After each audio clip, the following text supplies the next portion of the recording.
Literally have a sign here that says question everything in my office. It's been in my office for 15 years in various offices. The reason for that is because it's critical that we are constantly looking at the decisions that we're making and the data that we have available in real time to ensure that they are still valid, and constantly pushing and prodding and poking those. Hello, and welcome to Speaking of Supply Chain, where we explore trends, current events, and innovations impacting the logistics and supply chain industries. I'm your host, Ellen Wood. In an era where economic headwinds, tariffs, supply chain constraints, and rising costs are reshaping how companies operate, one thing has become clear: agility wins. But what does that really look like in practice? Today, we're talking with Adam Callinan, serial entrepreneur and CEO of Pentane, about the real world strategies startups are using to outmaneuver enterprises and why profitability isn't optional anymore. Welcome, Adam. Hi, Ellen. Thanks for having me. Excited to be here. I'm excited for our discussion today, too. But first, let's take a quick moment and get to know you a bit more. So, our icebreaker question for today is: what is the best thing you've bought so far this year? Earlier this year, I bought and implemented a ski harness for a 3-year-old that had a big leash on the end of it that allowed us to get my entire family on the mountain. I live in Montana, skiing um, together for the first time ever. And it was epic. We did it a lot. That sounds like fun. I am not good at skiing.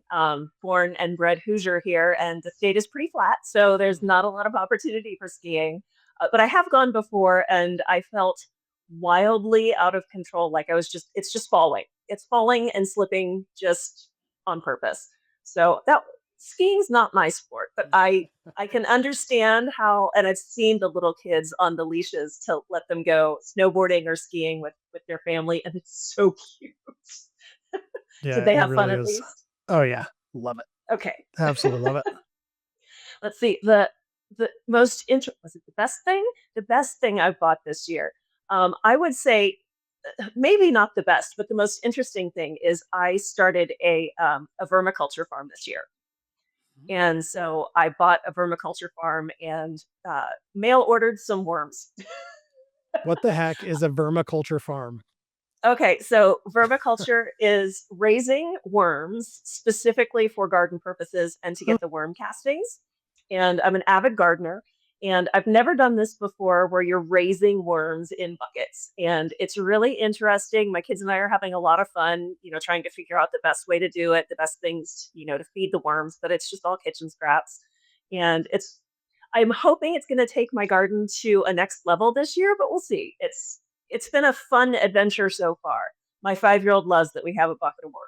That is amazing. Yeah, my kids would love that. Maybe that'll be the next time I get asked that question. I'll have a vermiculture farm. It's fairly easy and hands off, but it is a discussion starter, that's for sure. I bet it is. Yeah.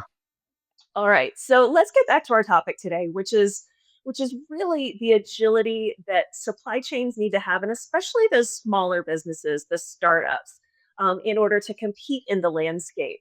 And so, tell us a little bit about your initial startup, Bottlekeeper. Bottlekeeper was a classic scratch your own itch product company. And it was not my itch to be scratched, it was my cousin's. My cousin Matt was drinking a beer out of a red party cup on the beach in 2012. And he's a bit of a maniac and requires that a when he has a beer that it's out of a Corona bottle at a very specific temperature. And so this warm, in 5 minutes problem was a problem.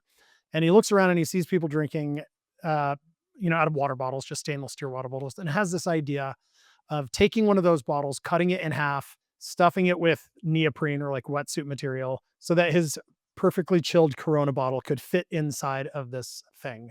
And invented this product, this sort of super koozie that keeps a beer colder for way longer than you need it to, and protects the glass and makes it, it's where it's not going to explode on your foot in places where we have bare feet. And at that time, I had just sold out of a medical tech company that I was a partner in. So we decided to come together, turning a very long story into a very short story. We tested some things. I was not convinced that this would be a real product, that people would actually pay money for it. I thought it was cool and interesting, and it would end up on a shelf at Spencer's Gifts, which, for bachelor parties, which was not a company that seemed like a company to me. So we did a lot of testing. We were both very scientifically minded. We both have crazy science degrees. So the scientific method is a very valuable tool when you get into the startup and business world.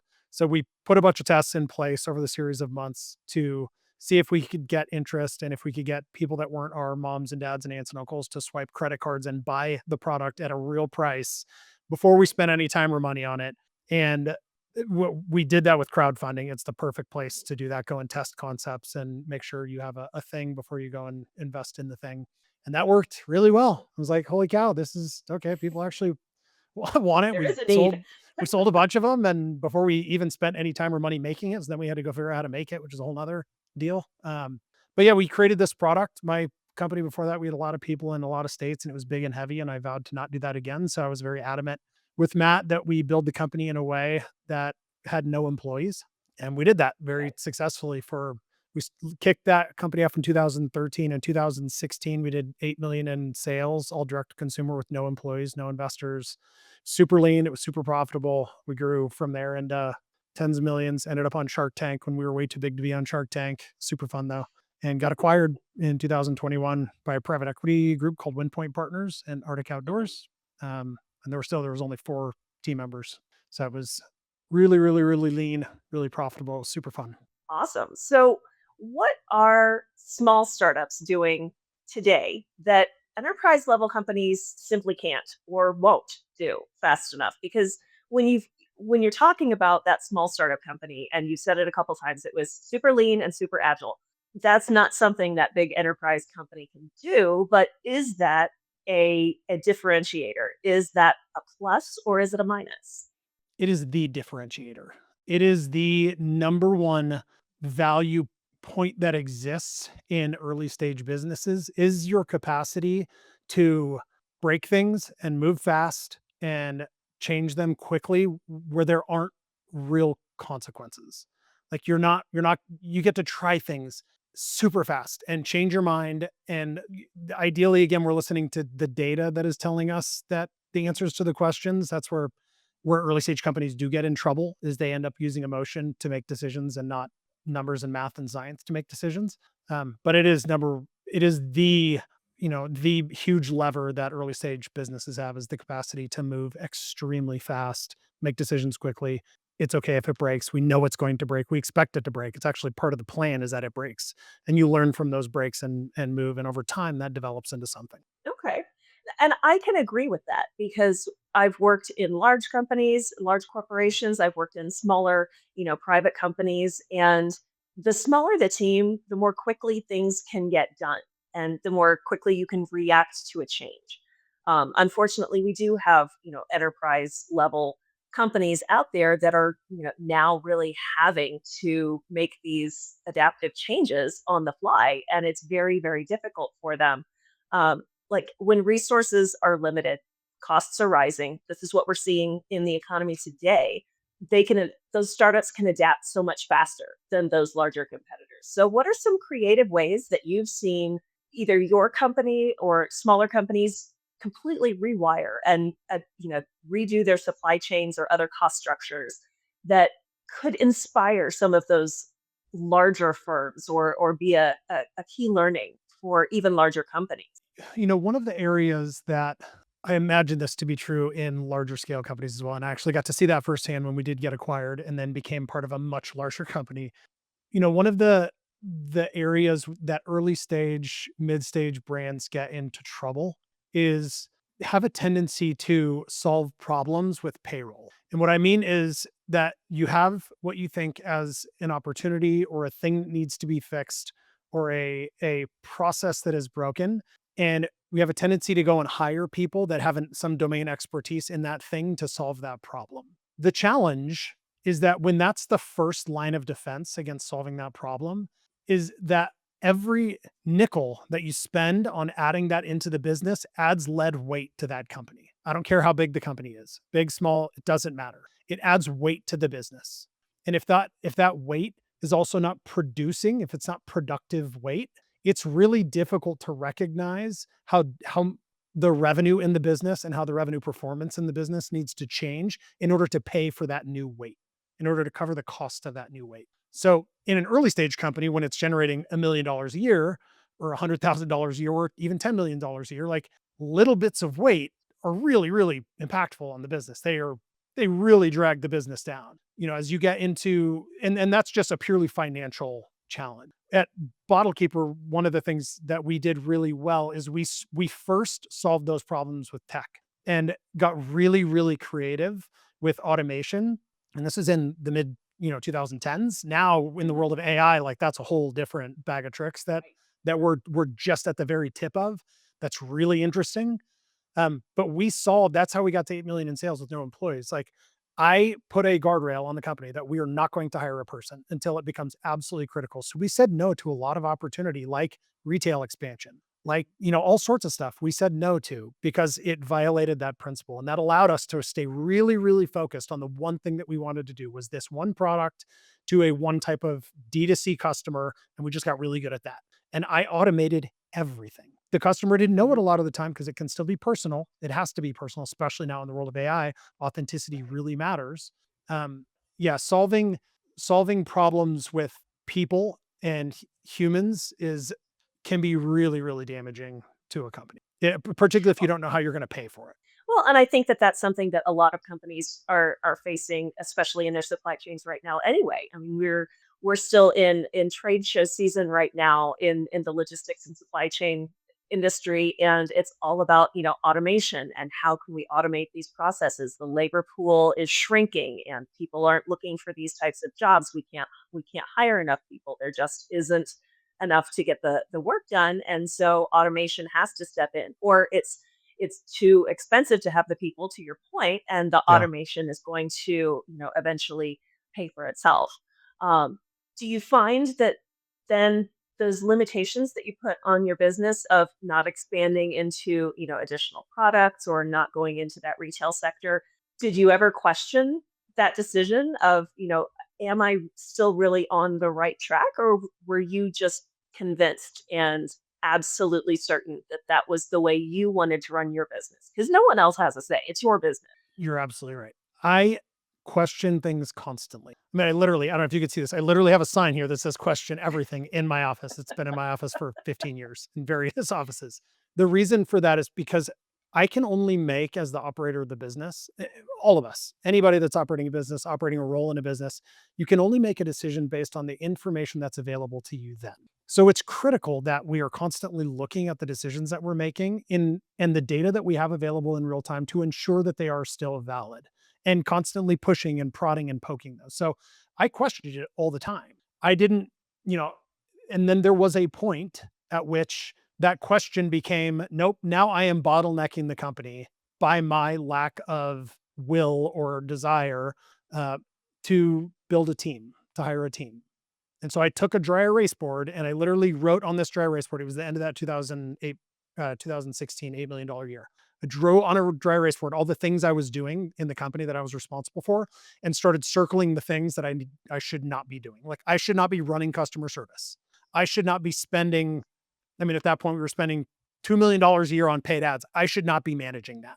There's these things that there are other people that have deep domain expertise in, and bringing them in adds revenue to the business, or it allows me to go and focus on the things that can add revenue to the business. So we did that and it was like, I need to not do that. Hired a director of customer service. She started in January of 2017 and it was game changing because it freed up my time to go and do that. But we had to get to the point where the wheels were sort of falling off the wagon to uh to get there. Well, and not just that the wheels were falling off the wagon, but that you had the momentum to push you through it. It wasn't an early in the business where you were not certain if this was a move that was going to pay off, if this was an investment that was going to have a return. So you waited until, like you said, there was no other option, but also that was one of the biggest years and it was the time to do it. Did you really focus on only staying lean within your organization? Did you utilize outside, outsourced help? You were talking about the Facebook ads or the online advertising, and there are plenty of companies out there that really focus on that. Mhm. And that can certainly be a way to take advantage of those deep skill sets and have someone that is just a contracted employee for that one role. Or do you feel that it's better to have someone as part of the company that has really a stake in the game? I think it entirely depends on the situation, which I know is a terrible answer to that question. It's not. For us, yeah, I mean, every situation is different. For us at the beginning, I literally did everything. Matt, we split the company in half. He was responsible for our manufacturing, our inventory, our books. I was responsible for everything on the front end of the business. So I built a website, I wrote the copy, I wrote the emails, I took the pictures, shot the videos, spent the money on paid media, did the customer service. Like I did literally everything. Now, that's not typical. I fully appreciate that. But what it did is it forced me to learn how to do those roles so that by the time I went and decided that email marketing, I should not be doing that. And I hired a contractor through a marketing agency to help take over that part of the business. By the time we did that, I knew exactly what that person needed to be doing. I knew what success looked like in that role because I ran it. I played Mhm, that game. And that played throughout the history of the company. Like when we went and, hired a full marketing person, I knew exactly what I needed that person to do. Customer service. When we hired a director of customer service, I knew what good looked like in that position and I knew what bringing somebody into it that I wanted to elevate that position, I had a baseline for what that meant because I ran that role. So there was a lot of value in understanding the way that the things work. When they broke, I knew how to fix them because I built them. Um, Whether or not you choose to use a third party provider is a really important and risky decision to make really early on when you're really in the startup, like figuring out your model, figuring out your revenue, and a good example of that happened at Bottlekeeper, like at the very beginning of the company. We did the crowdfunding thing, we sold a bunch of product. We went right into a third party fulfillment provider, into a 3PL. mhm. But we were literally a startup. We were doing like $1,000 a month in sales. That company, we were not a priority to that company. How could we be? No. We were literally Mhm. nobody. A third of our, like 25% of our product vanished overnight. Where'd it go? Nobody knows. 25% of our product got shipped to the wrong people. So then we had to take 25% of our product, reship it to the right people. I mean, it literally like on day one, this was in January of 2013, or 2014, we had just shipped our first orders and we were almost out of money because all of our product basically just vanished. Like that's dangerous. So early on, doing that stuff yourself when you can control it is the advice that I give true super early stage startups. And then go into that 3PL when you have a little bit of scale. Don't pick the biggest one in the country where you're a teeny tiny fish. Pick one that you fit in the middle of their pond. Um, so I think there's a time and a place to do that, to do all of those things, whether they're internal or external. Yeah, wherever in the life cycle of the business, Yeah. it's going to come up. Um, well, and when you left or when you sold Bottlekeeper, then you started another company, and this one is a lot different. It's certainly not bottles, so I imagine this one was a little bit more of your thought process and less of your cousin's. But it was, from what I've read, it was trying to understand where the money's going within a business and really following those pennies. We're in a volatile landscape right now. The political scene is rife with contention. It's a global issue with the tariffs, and so many businesses, small businesses and large enterprises, are struggling to figure out how they're going to maneuver and completely adapt their supply chain, their structure, their production, their distribution to work within these constraints and maintain profitability. So super volatile. What financial blind spots are out there that small businesses or even a CFO at a major firm might be looking for? Two different problems, I think. We should talk through this because maybe I'm wrong. Okay. Okay. In the early stage, let's say sub 50 million in revenue. Okay. In that business, in the $10 million a year company, that business is already at a financial deficit in the fact that they don't generally know. There's like two silos that exist inside of a company. You have the how you spend money, how the business spends money silo, generally controlled by a CFO in bigger companies. And you have the how the business makes money silo, generally controlled by a CMO, CRO in bigger businesses. Mhm. In smaller companies, a lot of times that's like the same three people. the language that the CFO speaks is different than the language that the CMO speaks. Yet, what the CMO does and the decisions that they make and how they define their budgets are completely dependent on the information in the CFO role. But they don't look at the things the same because they don't understand each other's roles fully. So when you pull that down to early stage companies, they have no idea of that. They don't even know that that's a problem. So it's like they go and they hire and they don't know how their revenue needs to respond or how the return on their ad spends need to respond to pay for that person. And so they just kind of look 3 months from now, they look backwards at their P&Ls, which are now not relevant because they were from 6 weeks ago, and go, shoot, we lost money. How did that happen? And so then add into that tariffs and like moving gross margins. I mean, that is they know it's going to be a problem, but they don't know how to get to the solution. Pentane is a software product that was built from my experience at Bottlekeeper, doing all of that stuff for them. So it tells them the answers to those questions. As you get much, much bigger, a lot of times these decisions aren't just made by a singular CFO and a CMO. Like you have teams of people in these organizations, which just adds a whole nother level of complexity. So I think it's equally important that there is some connection between the information on that marketing side, how they make money side, and the CFO side, how they spend money. Because how the CFO defines an ad budget may not be based on an expense they see on a book, may not be realistic, for the CMO to be successful. And that's not because the CMO is bad at their job. It's because literally they don't have enough fuel to fuel the engine that is the business because they don't have the right information from the CFO. I can relate to that. I can relate to that. Being a marketing manager myself, I it's all about the return on investment and making sure that the CFO is happy with the amount that we're spending. And sometimes, when you go into, online advertising, you have to spend money to make money. And I get that a lot of times the CFO doesn't feel that way, especially in a small company when they're literally counting pennies, not dollars, not millions of dollars, but pennies, just to make sure that everything, balances, that there's profit at the end of the day. So it's understandable that there would be that. I don't know that it's necessarily a miscommunication, but a misunderstanding of the different effects that money has on those roles, that the investment has on those roles, because marketing is an investment. You do have to have sales, because if you're marketing your product and you're not selling it, then you're going to go out of business very fast. But at the same time, if you have a great product and you're not marketing it effectively, you're also not going to sell it. So there is definitely a balance there where the two, as you said, the silos need to have that bridge to make that communication happen, so that both sides are working toward the same goal, which is profitability. I mean, everybody in the business has to be concerned about that. It goes from, the CEO down to the person who cleans the office at the end of the night. Everything goes into that business's profitability. So whether people are running a business in Berlin, Bangalore, or Boston, what universal truths have you seen emerge for some of these founders trying to build a profitable company when times are unpredictable like they are right now? You know, Maybe it's the nerd in me. Profitability is a math problem.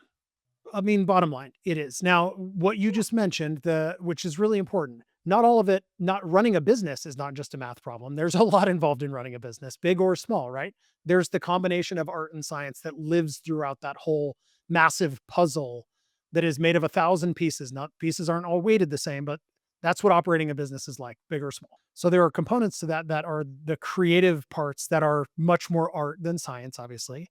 But at the end of the day, if we distill it down, the profitability inside of a business is just purely a math problem. And at the risk of sounding flippant, if you were losing money, the reason you were losing money is because you were spending more than you're making. It's quite literally that simple. And now the next version of that is you're spending on fixed expenses more than the contribution margin that the business is earning. And if you know what contribution margin is, you know it is inside of pretty much every business on the planet is the answer to the question, is it working or not? Growing contribution margin dollars over time means whatever you are doing is working. And as long as you're not growing your fixed expenses at the same rate as your contribution margin, that equals net profit. You are making more net profit. So I think helping at the higher stage, a CFO at a big company knows exactly what I just said. A CEO, founder of a $3 million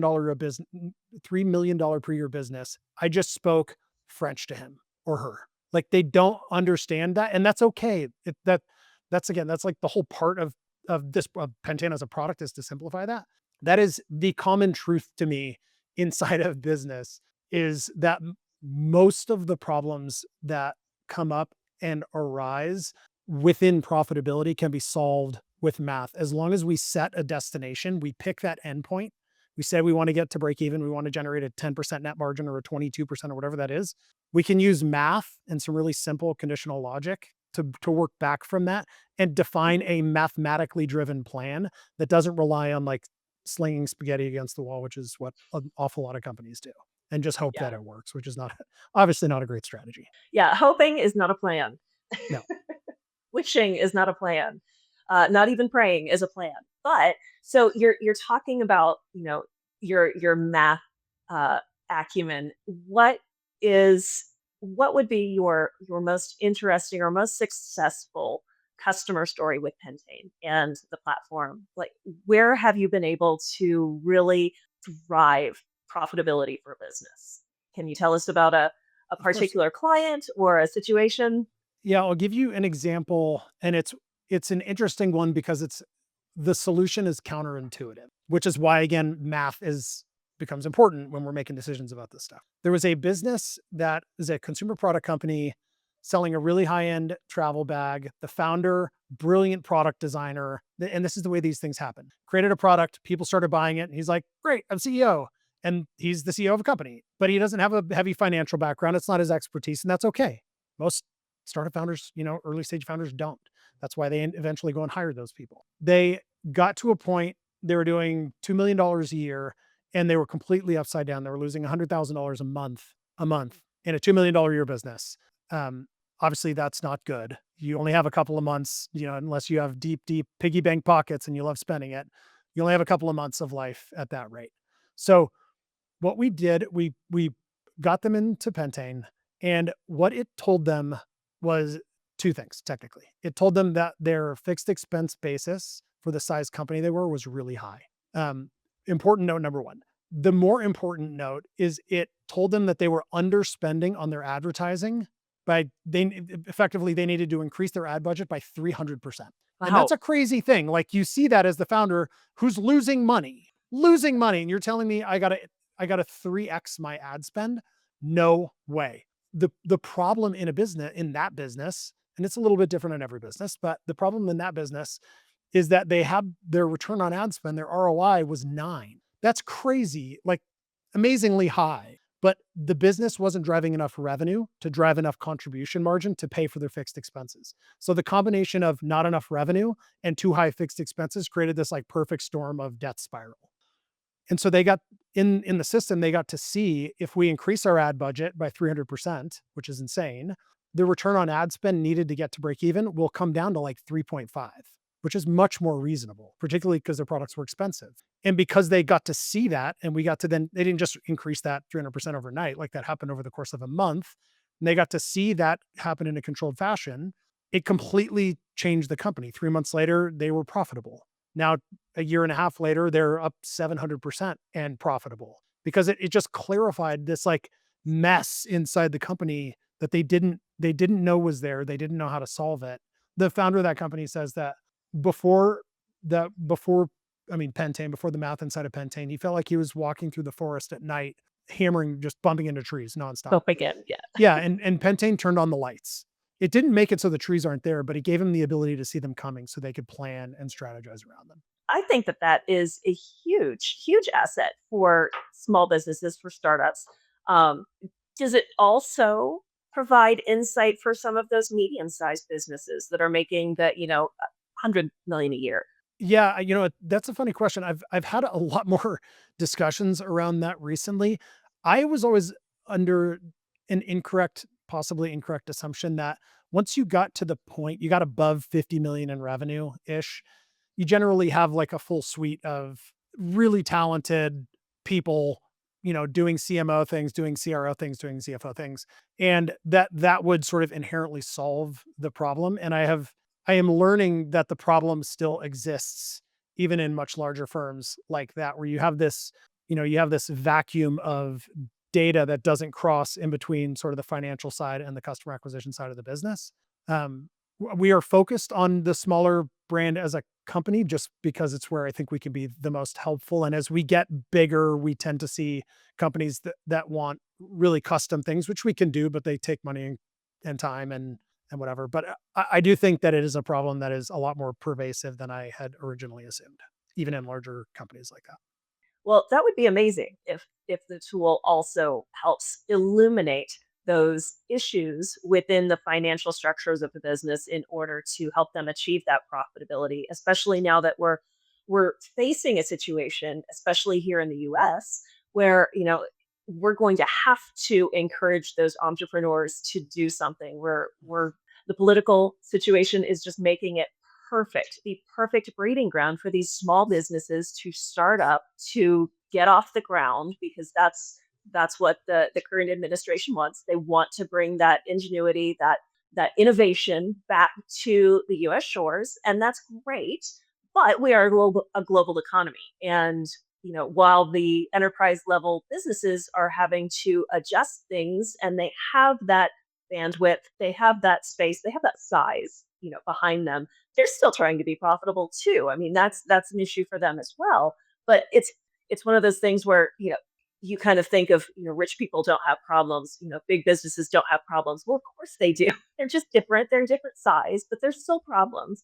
And I Yep. think with the interest in building up the infrastructure of, smaller businesses and bringing a lot of that production onto US shores is going to, I have a feeling you're going to be really busy in the next few years helping these startups, because there's they're trying to solve a problem which is caused by, the tariffs and trade agreements that they had no control over. And Yep. now we're just trying to have product. We're trying to have, commerce.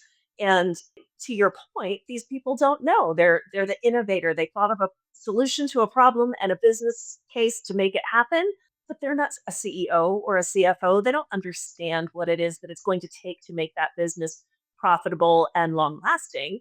They're just trying to get through this year. Yeah, it's a real challenge. I mean, the math inside of Pentane is the same whether it's for ExxonMobil or the dry cleaner down the street. So it is very universal. That challenge of early stage businesses trying to navigate that. I mean, this is actually a perfect example of the benefit of being a smaller company in Pentane. We know that that's a challenge, so I can snap my fingers and have our development team create a tool inside of our guidance system that accounts for tariffs. So they can go in and say, what happens to my company if I add 27% to my cost of goods to adjust my gross margin, and see how that impacts how they have to acquire customers and what they can afford to spend and how their conversion rates on their websites needs to change and all these things. Where it might take a big legacy SaaS company 6 months to do or a year to do something like that. I mean, we can do that in 4 days. We can move fast, break things, move quickly. Where can our listeners find more information about this tool that you have that can help illuminate some of those issues, or even just, completely missed opportunities within their financial situation with their business? Yeah, you can find Pentane at pentane.com, pentane.com. Me on All LinkedIn, right. that's about the only place I'm spending any time right now, so you can look for us there. All right, we'll make sure to put those 2 links in the description here for all of our listeners to be able to reach out to you if this sounds like something that would help Mm. them in their current role at their current job, or with their company, or if they have an idea that they want to try to get off the ground. You might get a whole lot of interest in people just saying, "Hey, you've been there, done that. How That'd could be I great. make this work?" I'm happy to help. In a world where everything feels uncertain, from logistics to legislation, the companies that survive aren't necessarily the biggest. They're the ones that move the fastest, understand their numbers, and make the smart bets early. Thank you, Adam, for showing us what this looks like in real life. If any of our listeners have a suggestion for a topic or would like to be a guest on the show, we'd love to hear from you. You can contact us at podcast@mebach.com at any time. As always, thanks for listening to Speaking of Supply Chain. If you've enjoyed our show, please rate and review us on whatever podcast platform you prefer. We're on Apple Podcasts, Amazon Music, and Spotify. And be sure to tune in next time.